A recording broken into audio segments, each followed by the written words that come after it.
एक 80 वर्षीय बूढ़ी माँ अपने 45 वर्षीय उच्च शिक्षित बेटे के साथ अपने घर में सोफे पर बैठी थी।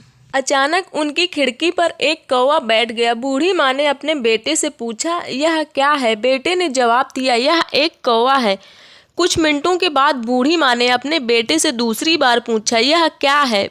बेटे ने कहा, माँ, मैंने अभी आपको यह एक कौवा है कहा है। थोड़ी देर बाद बूढ़ी ने माँ ने फिर से अपने बेटे से तीसरी बार पूछा, यह क्या है? इस समय बेटे के स्वर में कुछ जलन महसूस हुई तो उसने अपनी माँ से झुंझलाते हुए बोला, यह एक कौवा है, यह एक कौवा है। थोड़ी देर बाद बूढ़ी माँ ने फिर से अपने बेटे से चौथी बार पूछा, यह क्या है? इस बार बेटा ने अपनी बूढ़ी माँ पर चिल्लाया, आप मुझसे बार बार एक ही सवाल क्यों पूछती रहती हैं? हालांकि मैंने आपको कई बार बता चुका हूँ कि यह एक कौवा है।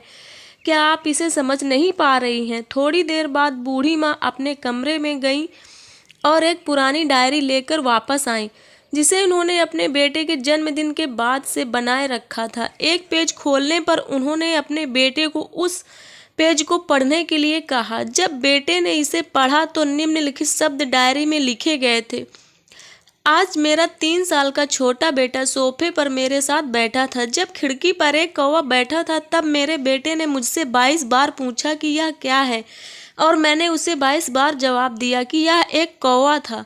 मैंने उसे हर बार प्यार से गले लगाया और उसने मुझसे 22 बार फिर से वही सवाल पूछा। मुझे इस बात से बिल्कुल भी चिढ़ नहीं हुई कि मैंने अपने मासूम से बच्चे के लिए प्यार महसूस किया है, जलन महसूस नहीं हुई। और आज जब माँ ने अपने बेटे से सिर्फ 4 बार यही सवाल पूछा तो बेटे को चिढ़ और गुस्सा महसूस हुआ। इसे पढ़कर बेटों को अपने किए गए व्यवहार का पता चल गया था, जिससे चलते अब वह मन ही मन बहुत शर्मिंदा हो रहा था। शायद उसे अब किए गए अपने बूढ़ी माँ के प्रति व्यवहार पता चल गया था। इसलिए यदि आपके माता पिता जब बुढ़ापे में होते हैं, उन्हें ना तो पीछे छोड़ें और ना ही उन्हें एक बोझ के रूप में देखें, बल्कि उनके साथ एक दयालु शब्द बोलें, शांत, आज्ञाकारी, विनम्र और उनके प्रति दयालु बने।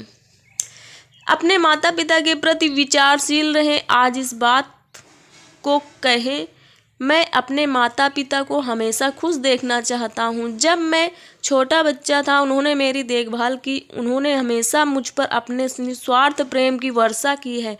उन्होंने आज समाज में मुझे एक व्यक्ति के रूप में प्रस्तुत करने के लिए तूफान और गर्मी को देखे बिना सभी पहाड़ों और घाटियों को पार किया है। भगवान से प्रार्थना करें, मैं अपने बूढ़े माता पिता की सर्वोत्तम तरीके से सेवा करूंगा। मैं अपने प्यारे माता पिता को सभी अच्छे और दयालु शब्द कहूँगा, चाहे वे कैसे भी व्यवहार करें। तो दोस्तों, ये थी छोटी सी स्टोरी। तो ऐसी ही हार्ट टचिंग और मोटिवेशनल स्टोरी सुनने के लिए सब्सक्राइब करें हमारे चैनल एपी स्टोरी को। तब तक के लिए थैंक यू, बाय बाय।